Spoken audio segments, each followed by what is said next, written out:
Diabetes and obesity are on the rise globally, and many people are seeking ways to cut back on their caloric intake so as to stave off the onset of these deadly diseases.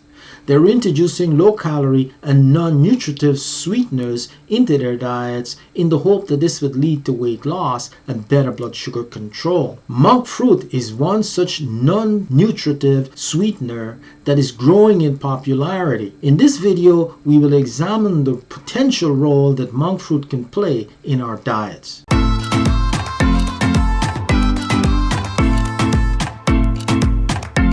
Monk fruit is a small round fruit of the melon family that is native to southern China.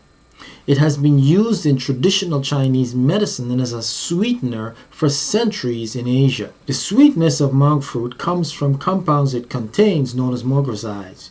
Mogrosides are compounds that have a mogrol backbone with glucose molecules attached. The main mogroside that monk fruit contains is called mogroside 5. Which is about 250 times as sweet as table sugar.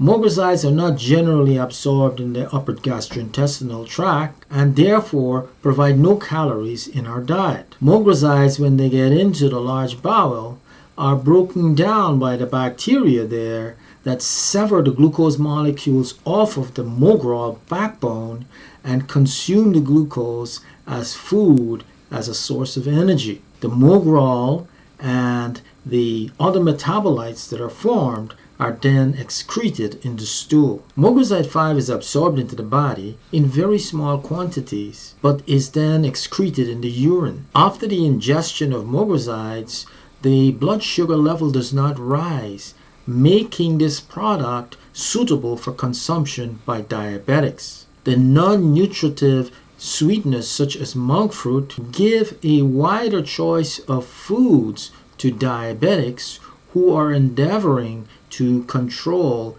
their blood sugar levels. There is some concern that consumption of non-nutritive sweeteners increases the appetite and leads to an increased calorie intake. Long-term studies, however, have shown that while people who use non-nutritive sweeteners do tend to compensate by eating more, they tend to undercompensate and therefore end up consuming 14 to 23% less in total calories. Overall, evidence from short-term studies gave mixed results with regards to energy intake, but long-term studies consistently show that people who use non-nutritive sweeteners consume less food and less calories. There's still no evidence that the substitution of non-nutritive sweeteners such as monk fruit for raw sugars in the diet leads to weight loss. And similarly, there's no conclusive evidence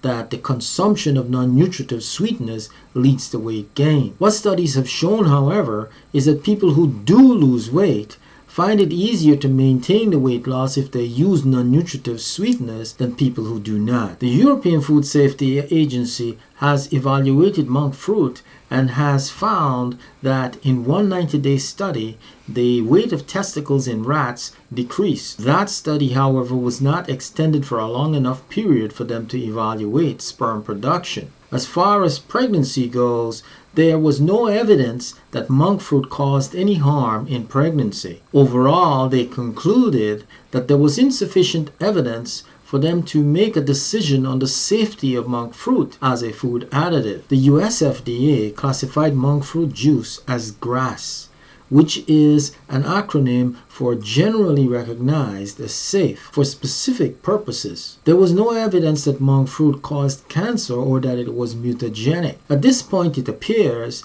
that monk fruit is a useful supplement for replacing high-calorie sweeteners in people who are looking to decrease their caloric intake and for use in diabetics. There are still, however, many questions still unanswered.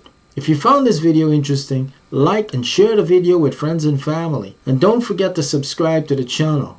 Remember to hit the notification bell so that you can be notified when we come out with new videos on interesting topics. Thanks for watching.